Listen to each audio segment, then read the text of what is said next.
Alrighty, welcome to the very first episode of ZA Productions. I'm Zach, and this is a show where we break down NFL and college football, news, rumors, storylines, and everything going on around the leagues, week in and week out. And I've got my co-host here with me, Lucas. You'll be hearing a lot of him too. Yeah, man. Finally glad to get this rolling. Let's get into it. Alrighty, to start off first, the new uniforms have been unveiled for a lot of teams, and they are all alternates, I believe. And some of those teams are the Bills, Browns, Commanders, Steelers, Chargers, Saints, Packers, and Buccaneers. Um, yeah, no, very, very clean colorways on a lot of them. Personally, I would say the Commanders, the Buccaneers, and probably the Packers and Bills had the best out of the bunch. What's your thoughts on this? I think I'm going to disagree with you on the Bills. I'm not a fan of the new uniforms or the alternates, whatever they end up being. I don't really like that. But, you know, switching them up is really nice every once in a while. I like the Lions alternates that they've had. Seattle's alternates. Just not a fan of the Bills, honestly. Yeah, I mean, like I thought the Bills did kind of a throwback as opposed to like a full alternate, or as opposed to like a new colorway, I guess. But I love the red helmet, but could be a little, I don't know. But yeah, no, the Commanders. I'm not sure if you saw that. That was basically like the Redskins' old uniforms, like their away Yeah. ones, and it's like honestly one of my favorite things ever, just because it's like I don't know, brings me back to the good old days when they were a thing. Yeah. Back when the Redskins were cool. Yeah, pretty much. And I think, did you see the Packers uniforms? They just like Um, unveiled like yesterday, I let's think. see. Oh, they're like a Kelly Green. Or no, it's the it's like the 1920 ones. Like I think it's like they have like a Are you talking brown about the helmet. blue? The blue Yeah, the and blue gold? ones, like the brand new ones. Oh. I I think they're actually really sick considering no team has really done that yet. But yeah, very cool uniforms all around, and I'm not sure which team wins it because there's just so many good uniforms. But on the topic of uniforms, there is the rival uniforms that are debuting August 28th, and a lot of teasers have dropped. The 49ers are likely to be black and gold. The Rams are likely to be midnight black. The Cardinals are likely to be like a desert themed, and the Seahawks are likely to be like wolf gray with some neon green in it. I think these are sick. They dropped on teasers on Instagram. What are your thoughts on it? I'm pretty excited for the Seahawks one. I've always liked the Seahawks colors, so I'm pretty interested in what they're going to do with that. Um and I like what the Niners did in the past with black. So it'd be interesting to see how they do that again. But otherwise, it'd be really cool to see like what teams get changed which way.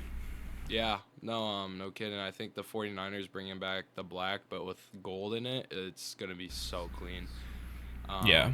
These are I'm not sure you don't really watch the MLB, but these are gonna be a lot like City Connect jerseys. So they'll probably connect to the city somehow, some way. I'm assuming, but the Cardinals, we've kind of seen the same thing. The Diamondbacks and the MLB did like a very similar themed. What is what I'm assuming they're gonna do compared to what the Diamondbacks did. So really cool uniforms. The AFC East is getting them, but I didn't really look too much into the teasers. I think the NFC West definitely had the cooler teasers, if I'm being honest. Yeah. I haven't But yeah, seen moving. too many other ones besides the NFC West, but yeah, I think regardless of what comes out in the other divisions, I think West will be the best. Yeah, no kidding. And speaking about the West being the best, that is going to be a very interesting division to see and coming into 2025. Moving on to the Buccaneers, we got some news from them that they won't allow Desmond Watson to practice until he gets into better shape. I want to know what you think about that, considering he started at 464.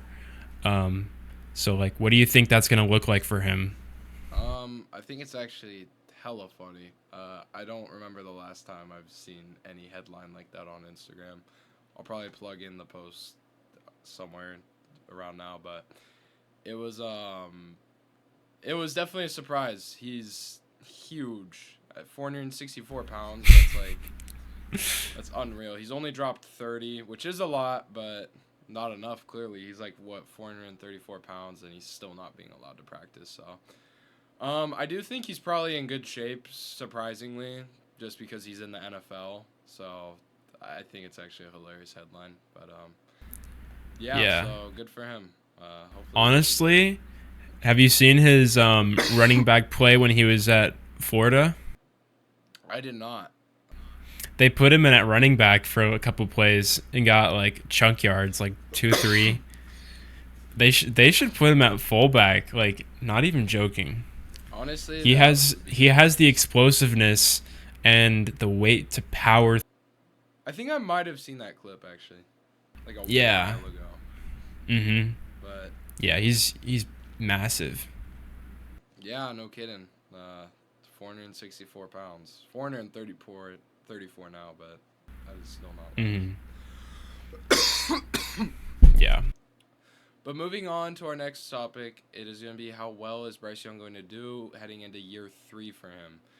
He had a rough start in Carolina for his first, year and a half, and his last 3 games of the 2024 season, he was lights out. 10 touchdowns, 0 interceptions, and 612 passing yards. And now at his helm, he has Xavier Legette, Tet McMillan, I think, is how you say his name, and Adam Thielen as his 3 wide receivers. So he has a lot to play with, and that team only really got better in the draft.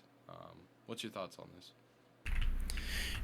Bryce Young when he first got in the NFL and started playing, people were saying it was probably one of the worst trades of all time when the Panthers used a overall first pick for him.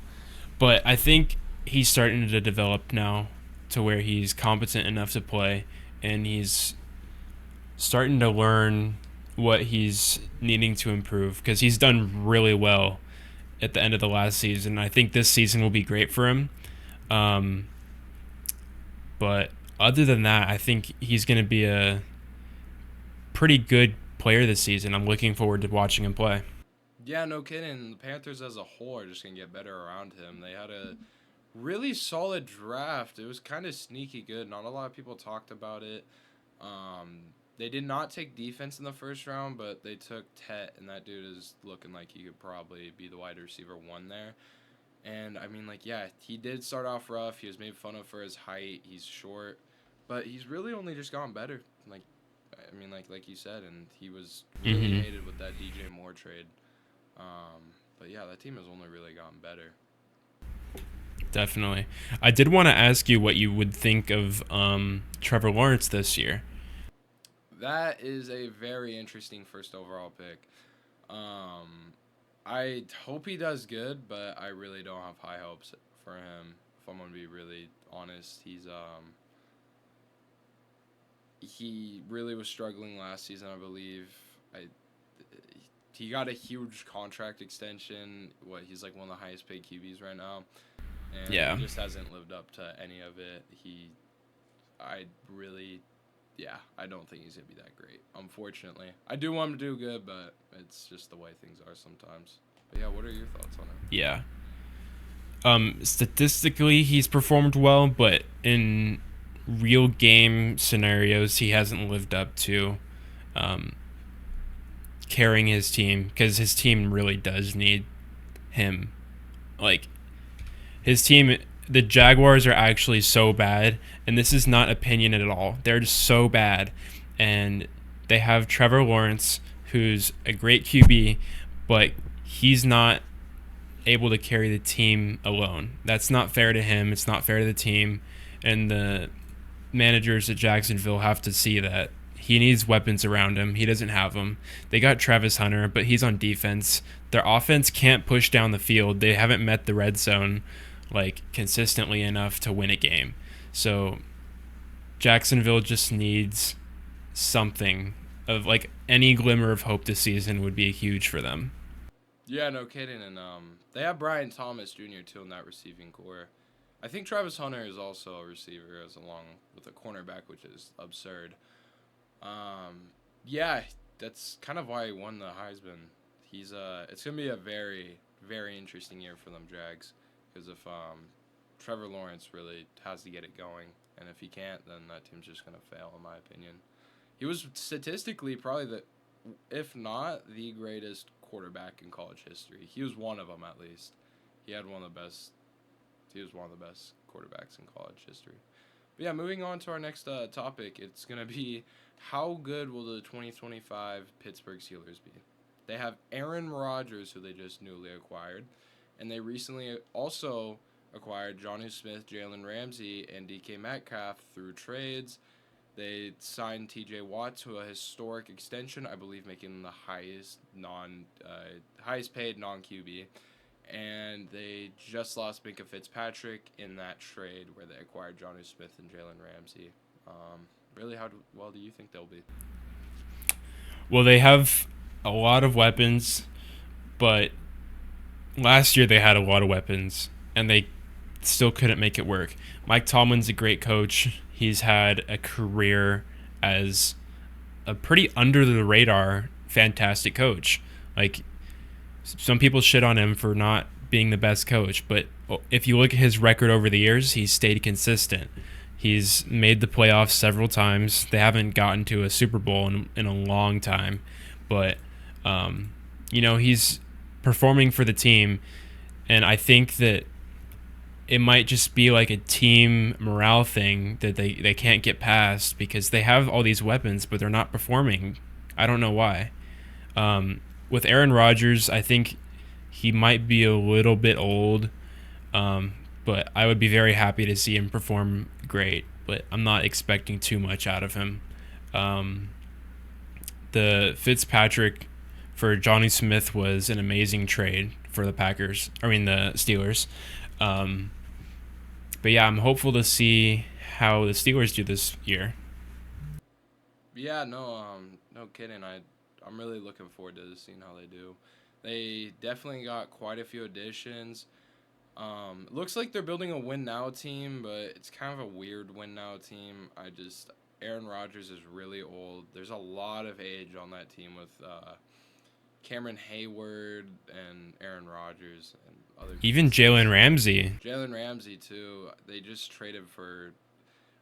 That was the one thing. Speaking about that trade, Johnny Smith and Jalen Ramsey for Minka Fitz. I don't know how much sense that made. I mean, like, they just lost, arguably, outside of T.J. Watt. That is the heart and soul of that defense right there. Minka Fitz. He's been such an icon in Pittsburgh. So I don't understand that trade that much. I mean, like, their defense really just got worse. But the offense kind of just got better, really. I mean, like, DK Metcalf paired with A-Rod, who can be good. I mean, like, they got rid of George Pickens, who was a locker room cancer. And, I mean, like, that team will probably just be better, honestly. But it's probably another 10-7 year and another wild card exit, likely, unfortunately, for the Steelers. Yeah. Yeah, that's what I'm going to go with also. I agree with you on that. Moving on, I did want to ask you, have you seen those videos online of Antonio Brown cooking Shiloh Sanders up? I have not. Man, AB's been out of the game for years, and he's cooking up Shiloh Sanders so bad.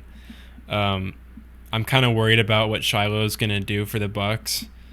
I don't think he's going to start.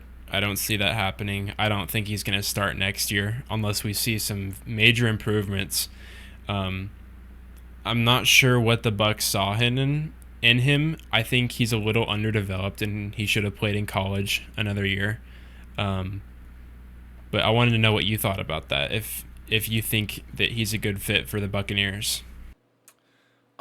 I think with the Buccaneers losing a lot of their like secondary, I feel like it only made sense to grab more people in the secondary, but I mean, like, Shiloh, I think he was good in college. I think he was okay. I really like there's definitely a lot of better player corners, safeties they could have gone with.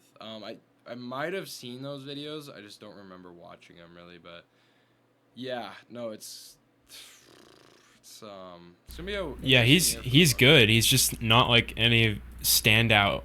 He's just average. Yeah, no, no kidding. Um, so that just also shows how good Antonio Brown really was, unfortunately, and kind of sucks how he's out the league, but well deserved why he's out. Anyways, moving on. Our next topic will be the Brock Purdy contract extension, which happened a bit earlier this offseason, but it was a very big contract extension considering he was the last pick in the 2022 NFL draft. He was just signed to 5 years, 265 million with 181 million guaranteed. Let me know what you think about this. Um, I th- I like the contract a lot. It's great for Purdy. He has some stability now. He's not locked to a rookie contract with uncertainty for himself. But as for the team as a whole, for the Niners, I think they overpaid on him a little bit. Um, I think that maybe like a 240 million would be a little bit better. I think they just very slightly overpaid on him, but I think he's going to perform great either way. Um, I really do. I'm a Brock Purdy fan, but I'm also a Brock Purdy critic. Um, I try to be as opinionated or objective as I can when looking at him, and I think that he's a great player, but he got a little bit overpaid. Yeah, no, a lot of people were very mixed about that. I know a lot of Niners fans. Some of them were kind of not loving it for whatever reason, but I think locking down really their franchise quarterback for 5 years. I believe 6 actually, since he's on last year of his rookie deal soon. But locking him down is really huge for the Niners, considering we haven't really had a franchise guy for a minute. Yeah. But yeah, no, to go back to what you were saying about him being overpaid, I do kind of agree. I wish we could have gone a better deal on him, but really that's just the quarterback market right now, and I think if Jalen Hurts is getting paid the money he is, then really Brock Purdy should be, I guess. But yeah, to look at why he really got paid that much, there's a few things that you could point out. He was a great, not even it was, he is a great leader. He's young and mature. He didn't hold out and reported to off-season workouts and kept it drama-free, unlike other holdouts we've seen in the 49ers organization. Going back to Trent Williams, Brandon Ayuk, Nick Bosa, many others, just a few names. He had an elite 2023 season. He was probably the best quarterback in the league at that time, and he really takes accountability for all of his poor performances. And even today, I believe, what is it, the 25th, he was 13 for 14 and 11 on 11s, and he was really just carving it up right now. Gotta love it for him. Mm-hmm. Speaking of 11 on 11 performance, Jackson Dart threw a first pick for his first pass in their 11 on 11s. Yeah, no, Jackson Dart was definitely an interesting pick. I think I kind of like the pick. I think New York getting another young quarterback that isn't Daniel Jones will really be good for them. They just needed a new start after what Daniel Jones was for them. But I Yeah. think he'll be fine in New York. I really do not. I wouldn't be too worried about him if you're a Giants fan. I think they have a killer team out there. I mean, like with Malik Neighbors, really just stars all around. I mean, like that is definitely an up and coming New York team that is more likable than they have been in years past. Yeah, for sure. And now moving on, Dre Greenlaw was signed to the Broncos earlier this offseason, like way earlier. But this is still very significant news in my eyes, considering he is like a top 3 linebacker in the league right now, at least. And yeah, losing him for the Niners was unbelievably devastating. I mean, like, that was probably the biggest piece the Niners lost, in my opinion. They did lose a lot of pieces. Debo Samuel, Hufanga, almost Hughes-Check. I mean, like, a few others, Travarius Ward. But Dre Greenlaw was, like, one of the most respected names in that locker room. and Mm-hmm. to lose him, like I mean, like they would have won number 6 if he didn't tear his Achilles. It's like unbelievably devastating to just let him walk. What is your thoughts on this though? I think he was a terrible player to let walk. The synergy that he brought um, was it was just off the charts. Like you can see the rest of the team, the panic that ensued after they saw his injury, especially Fred Warner on the field. Like you could see the loss because he was just instrumental to the Niners in the postseason, and like I really don't know how they could have done that. I don't know how they would have even thought of trading him to the Broncos or getting or letting him go to the Broncos. It just baffles me. Yeah, no kidding. It's just a terrible player to not pay. I mean, like the Niners historically, they don't really pay players. Brock Purdy was kind of the exception, just because I feel like there was a lot of pressure after everyone left. Like you got to get a deal done. But I mean, like historically, they are not. They're more of a conservative franchise when it comes to paying. I mean, like only really star players get handed contracts, and when it was like that many star players on needing that many contracts, I don't think the Niners were willing to do it. Really Mm-hmm. sucks. So, yeah. Yeah, I would rather the Niners do that than what the Cowboys have done with their star players in recent years, just overpaying them, Oh yeah. then they flop, and then they lose all that guaranteed money, and they just have no cap space for other players. Oh Um, yeah. No, the I would Cowboys. say I would say Dak Prescott's a pretty good example. I'm a big fan of Dak, but he's extremely overpaid. Um, him being among one of the highest QBs is a modern day form of thievery.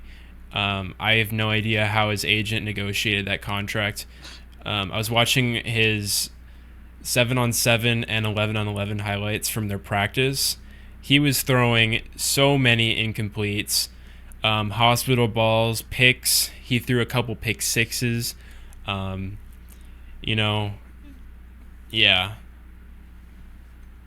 Yeah, no kidding.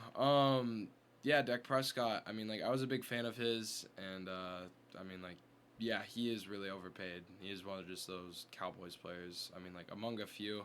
I'd say the biggest name of them though was definitely Ezekiel Elliott. I mean, like that dude Mm-hmm. committed a highway robbery, held out, and I don't. Is he even playing anymore? Like I heard he was on the Chargers practice squad, but this dude, like, I loved him. He carried my fantasy team for a while, and he absolutely blew it. He is the exact opposite of a team player, in my opinion. He's just a crybaby.